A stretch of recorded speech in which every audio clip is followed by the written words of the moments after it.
2023 hinges on getting up to speed, and the new players are the key in that department. Hey, you are Locked On Golden Gophers. No matter what we're going to do here, we're just going to keep rowing. Your daily podcast on the Minnesota Golden Gophers. However it turns out, we're just going to keep rowing. Part of the Locked On Podcast Network. Your team every day. We're just going to keep rowing, and keep rowing.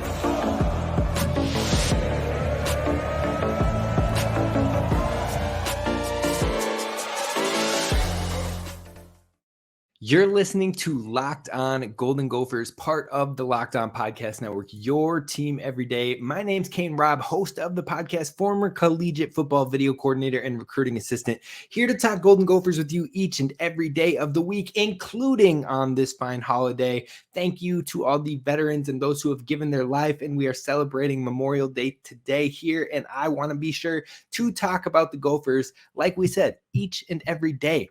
And so today we're talking about the immediate impacts of new players to this Gophers football roster. Who will step up and be in that immediate impact department, that conversation of sorts, and then younger guys to keep an eye on maybe this year, but for sure in 2024. So definitely feel free to follow the podcast wherever you get your audio streaming podcast.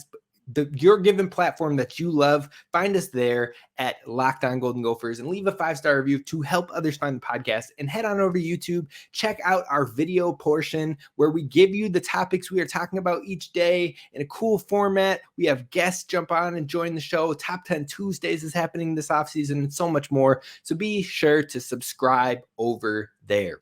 Now, like I said, we're talking about these immediate impacts. We're jumping in right away, and the Gophers have had some huge success in the transfer portal and from true freshmen at times, and guys who step in and play immediate huge roles for the Gophers. I'm talking Jack Gibbons, who led the team in tackles in his one and only season with the Gophers. Benjamin St. Juste, who comes in as a transfer, absolutely balls up, goes into the third round of the NFL draft. Chuck Filiaga, who steps in and gets some third team All Big Ten acknowledgement. Micah Treadway, who transfers in from Notre Dame, plays some huge minutes for the defensive line.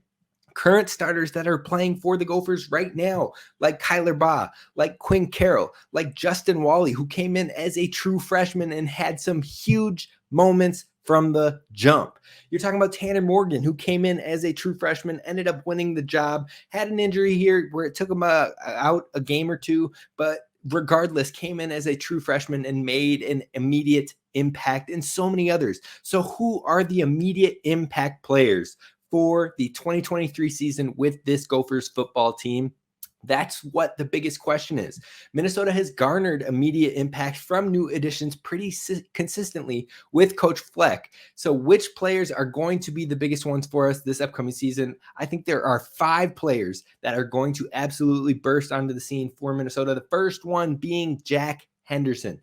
Now, Jack Henderson, barring health, this man is going to see an insane amount of snaps and opportunity. You're talking about a player who saw Flip Dixon role. The Flip Dixon role is what Jack Henderson was brought in to play for this Gophers team. Now, Flip Dixon played 413 snaps for this Gophers roster last year. 413. That's huge, and I wouldn't be surprised if Jack Henderson potentially plays more than that. And if he can come in and he really shows that upside that the front office, the team staff, and the media have been talking about, that is there, that true talent that he could shine in that role, it could be a very interesting and scary sight for opposing offenses in the Big Ten. Now, we're talking about a guy, Flip Dixon last year played in 181 snaps in the box, 39 from the free safety spot, and then 172 from the slot. So a lot of that interior play. That's what you're going to see from a Jack Henderson. And I think he put it on display in the spring sessions. He put it on display in the spring game. And even from some of the people that I've talked to with scouting and looking at players for the 2024 draft and beyond, they have put him on the radar, and they're like, whoa, this guy has it. So he is definitely a player I think will come in from jump and be a player, an absolute dude, a stud for the Gophers, and play some meaningful minutes. And we'll see that right away in that first game against Nebraska. Now, another player, number 2 of the 5, I believe will have an immediate impact is Elijah Spencer. Elijah Spencer is the top transfer or top rated transfer in this year's class coming in for the Gophers. And I think well earned. I mean, this dude showed his talent in the spring game. He showed it throughout all of spring. He showed it at Charlotte. He had a ton of really huge moments for that team, a team that ended up having a player drafted to the Green Bay Packers in the 6th round. And yet Elijah Spencer was the player that stood out to a lot of those scouts. You see and hear about that talent. Now, he has the ability to be an alpha type wide receiver, in my opinion, in the Big Ten. In fact, I think in 2023, you'll see some huge games from Elijah Spencer, and I think you're going to see some huge games from Daniel Jackson. Now, Brevin Spanford, Chris Otman-Bell, they're going to get theirs as well, but I truly think those two, Elijah Spencer and Daniel Jackson, could be the staples of this passing game on the outside and helping open up other moments, other opportunities for others, because defenses are going to focus on Brevin Spanford. You know it. They're going to start to try. Now, he's a mismatch nightmare. He can jump up with any corner, any nickel out there and win the ball. He can absolutely burn some of these linebackers. So he's going to be a tough out for defenses in the first place. But then you talk about guys who have the separation and have great release packages from the slot or from the line of scrimmage in order to get off quickly in the slant game, get some space and create, or open it up in the post game or on a vertical. Look, Daniel Jackson and Elijah Spencer, but Elijah Spencer being that new immediate impact player from the transfer portal, are going to make noise in 2023. Bet that. And you know what? From week 1 to week 9 of last year's season, Elijah Spencer went on an absolute tear. We're talking about last year, week 1, 107 yards. The next week, 98 yards. The next week, 96 yards and a touchdown. The next week, 59 yards and a touchdown. 160 yards and a touchdown. 92 yards and a touchdown. 77 yards, and then 84 yards and 3 touchdowns. The ability, the separation, the sure-handedness. Elijah Spencer is going to be a huge player for the Gophers in this next season. And then the next immediate impact, number 3 on our list of 5 players that will make an immediate impact, is in the same room, and that's Corey Crooms in the same room. Now, he brings consistency and playmaking from the slot position that Minnesota absolutely missed and needed last season. He's going to address that with some veteran presence in his final year of eligibility. And I think he is going to be the perfect type of complementary receiver. In fact, both Corey Crooms and Le'Meke Brockington, in my opinion, are going to be deadly complementary receivers. When you're talking about, they are the guys that are maybe drawing coverage from the 3rd or 4th cornerbacks, because you've got Elijah Spencer, you've got Daniel Jackson, you got Chris Otman-Bell, you've got Brevin Spanford. Those 4 guys are going to generate a lot of attention and command that. So you're talking about your 3rd, 4th, 5th best defender when it comes to coverage is on Le'Meke Brockington or Corey Crooms. Yeah, they're going to have some openings. They're going to have some availability, some windows to make some noise. And that is what makes this offense potentially dangerous heading into the next year. I think it is extremely underrated to the national media, but that's perfectly fine with us here. That is perfectly fine, because we can have the opportunity to be underrated, undervalued, maybe slept on by some opponents, and make some noise when it counts. Now, Corey Crooms will be a part of that noise. Now, the 4th player on our immediate impact players is Sean Tyler. Now, last year, he averaged about 17 carries per game at Western Michigan, and I would expect him to see a similar thing for this Minnesota team. Now, you might be thinking, well, Mo Ibrahim was getting like almost 30 carries a game. So if Sean Tyler's coming in to be a big player, an impact player immediately, why would he only get 17 carries? I think he's going to be in that 15 to 17 range, and it's the efficiency, it's the speed, it's the quickness that helps him still make an impact on a lesser amount of carries. Because if we're being straight up, he's not a workhorse back, and that is completely okay. That isn't necessarily a bad thing. But when you talk about Sean Tyler and his ability, he is a great, and I mean a great change of pace back, a similar play style to a Nyheim Hines in the NFL. And that's someone who he likened his game to. So he understands his ability, his role, his explosiveness, his efficiency is huge. And it's why the Gophers wanted this guy on the roster in the first place. So that means some games you're going to see some crazy breakaway runs, some huge touchdowns, some huge plays from Sean Tyler. And then in some other games, you might have more quieter games. A different running back goes off. The passing game takes over more, and that is perfectly okay. But Sean Tyler will be an immediate impact player for the Gophers. That's player number 4. The 5th player I want to talk about here is Tyler Bride. Now, Tyler Bride is coming from Georgia Southern. He is going to have an opportunity to jump into some major snaps at that cornerback position because it was a huge position of need ending this spring. Now, if you look at what Terrell Smith had across from Justin Wally last year, he had 598 total snaps. Now, that is up for grabs for Tyler Bride. If he shows he can step right into that, that's massive. But even if he doesn't, even if it has to be more of a rotational thing, you're talking about Beanie Bishop, who saw just over 300 snaps last year. That is something that Tyler Bride could walk into. Or Beanie Bishop had played both in the slot and the outside. Well, Tyler Bride has that same ability, so you could see him walk into all of those Beanie Bishop snaps, or maybe he's just looking at the outside portions, and then maybe McDonald gets cleared for his waiver of eligibility, and he takes Beanie's slot portions of the snaps. There's so many different ways of flexibility, but I do believe Tyler Bride will see the field overall. Now, Beanie Bishop had 175 snaps at the outside corner slot. So if you're talking about 175, 200 snaps for Tyler Bride, he still can make a huge impact from out there. And I think that is why I have him at number 5 on the immediate impact contributors for the Gophers in this next season.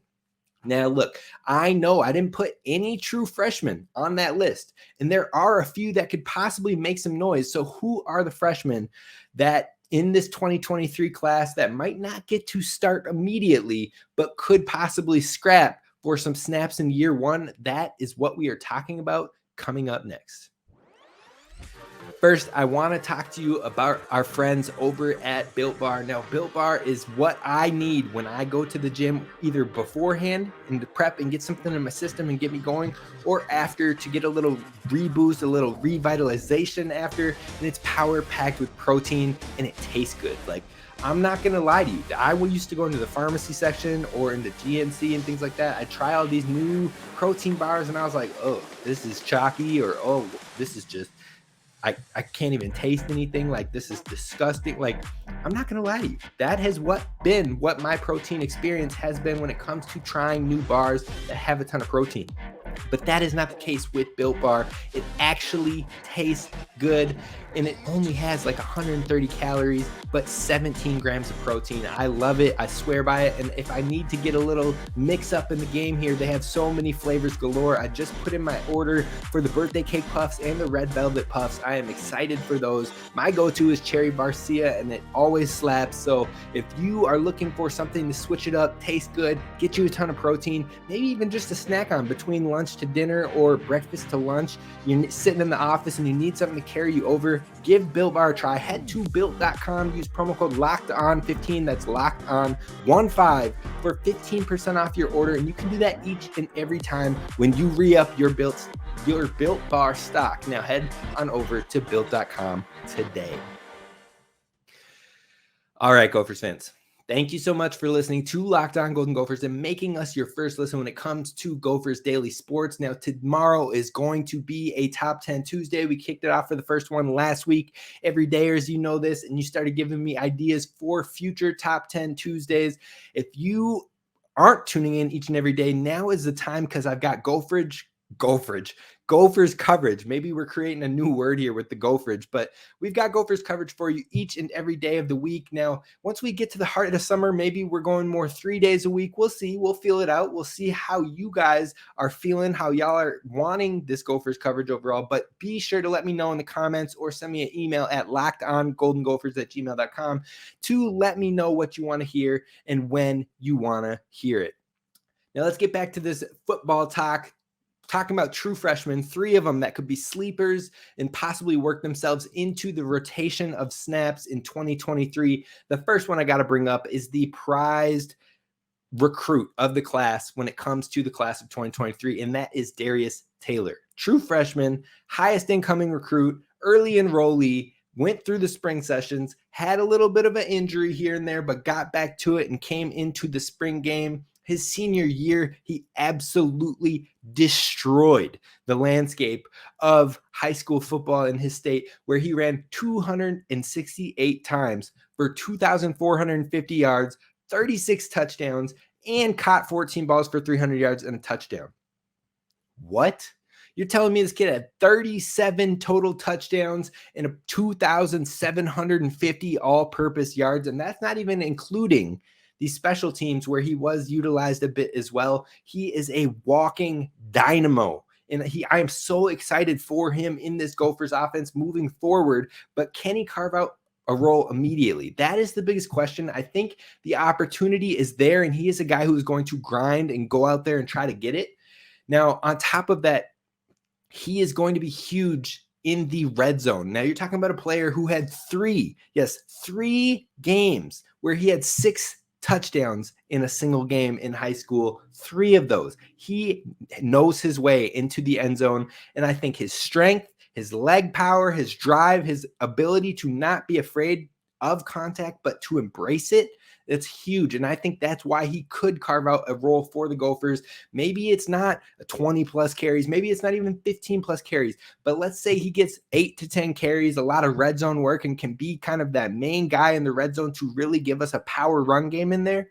I could see that freshman year. And then you head into the sophomore year where he really starts to take over more and more with Zach Evans in that backfield. But Darius Taylor is a guy. He used to be a slot wide receiver as well his sophomore season in college, so he can catch the ball. This is a guy who I think is going to find a way to get on the field. I think the Gophers want him in there, and he is a player that I assume will have every opportunity to take over if he can get up to speed.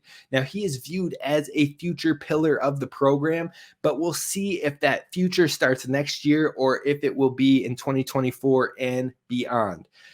Now, the second player, true freshman, sleeper player that I believe could maybe carve out a role from jump is Zaquan Bryant.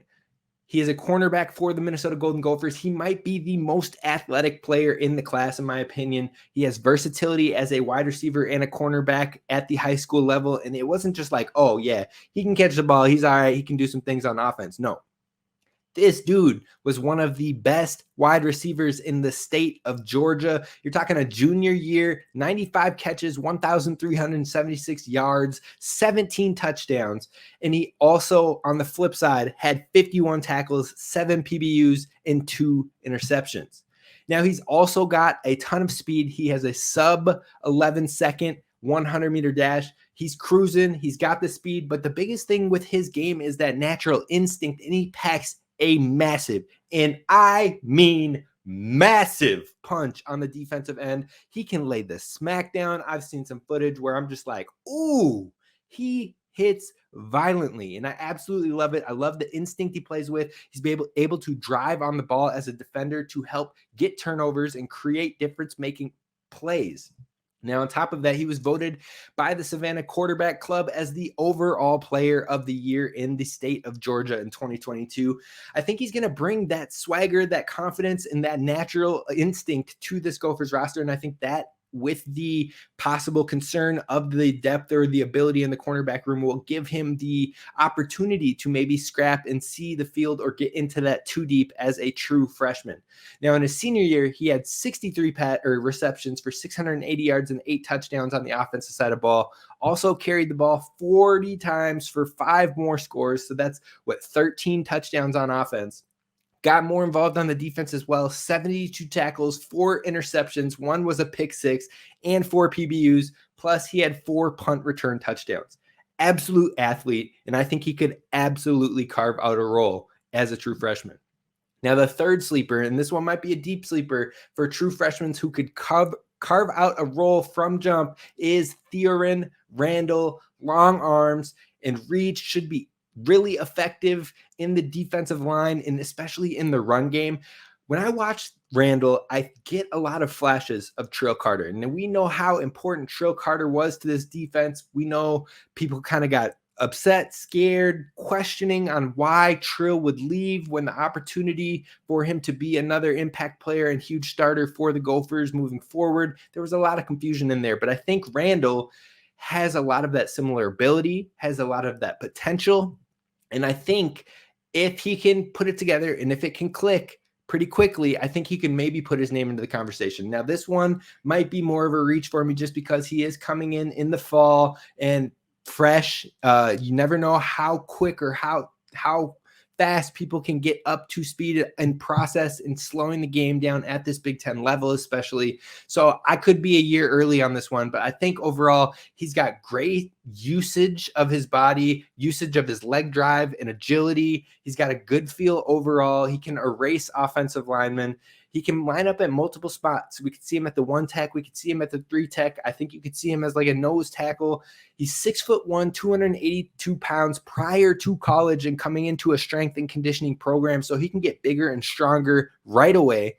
And you could see, like I said, a similar play style from what we saw from Trill Carter. Now, again, it could take a year or so, but his size and his metrics could help him make an immediate impact depending on what happens with this defensive line. He also has great body control and strength, and that was put on in full force, in full display in track at the high school level in Texas. He set a school record and eventually ended up placing 5th in the state when it came to the discus. So overall, I love the upside with Theron Randall, and he is a guy that I'm very intrigued in.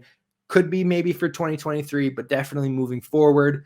Other guys that were maybe honorable mentions in this area, Greg Johnson, depending on what happens with this offensive line. If everyone stays healthy, maybe he's a guy that's focused on in 2024, but he could scrap and claw and try to get some minutes in 2023. Kenrick Lanier is another guy to keep your eye on. Both of them could make the 2 deep. And with so much depth at their positions, I think maybe they make more of an impact in 2024 as I look at this thing. But overall, later this offseason, we will do a future Gophers episode, future Gophers who could be the face of the program. So be sure to subscribe so you cannot miss out on that show and the many more to come. Now, to wrap up this show, we're going to do some quick talk on realistic expectations for 2023 and what this Gophers squad could do. All right, Gophers fans, we're wrapping this one up real quick. We're talking about 2023. We're setting a realistic bar. The Vegas line has us at 7.5 wins. FanDuel, our friends over there, have it at that. And so I think it's a pretty accurate representation given the very hard schedule we have.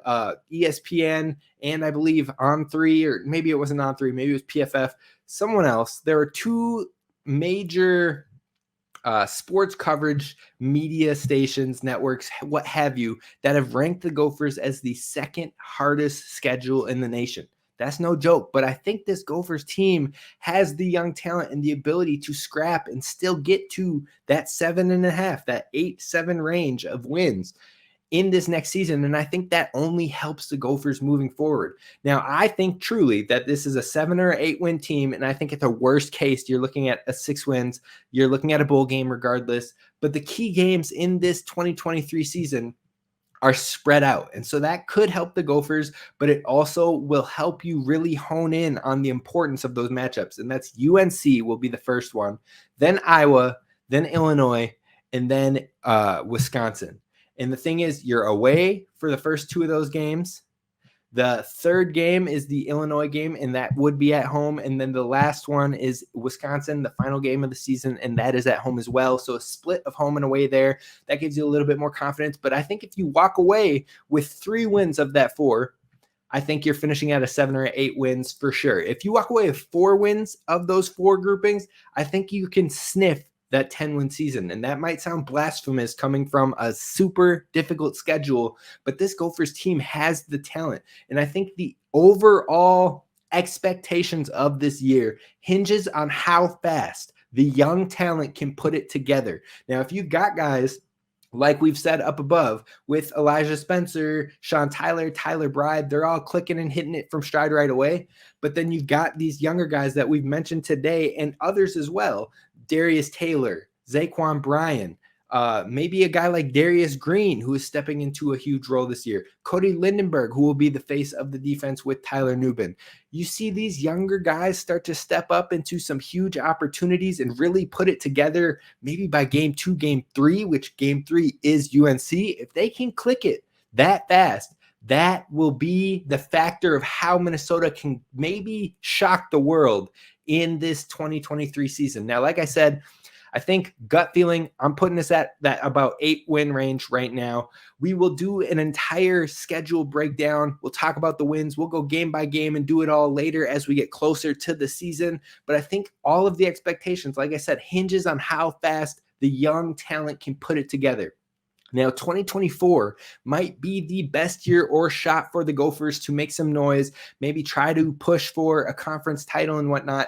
But if you can set the tone in 2023, if you can win some games you're not supposed to win and generate more recruiting interest and seeing this Gophers team as a respectable talent that is always up there in the conversation and being consistent, that's how you can intrigue some of these younger talents to be like, look, I'm the missing piece. That's me, the 5-star recruit, me, the 4-star recruit. I am the piece that will take this Gophers team from 8 wins over and over and over and over to 10, to 11, make some noise, get in this thing. And that is how you have to set the tone this year with 2023. It's a huge opportunity.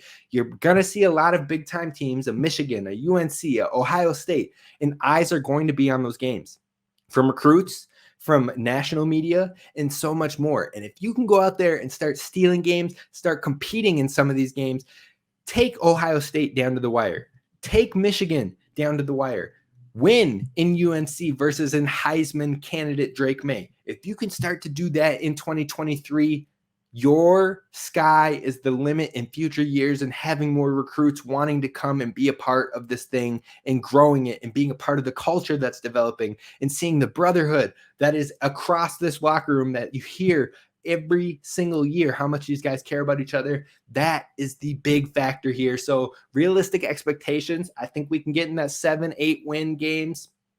Overall, you've talked about the key games that we just kind of glossed over here, but it all hinges on how fast the young talent can put it together. If they can put it together quickly, this Minnesota team can be dangerous.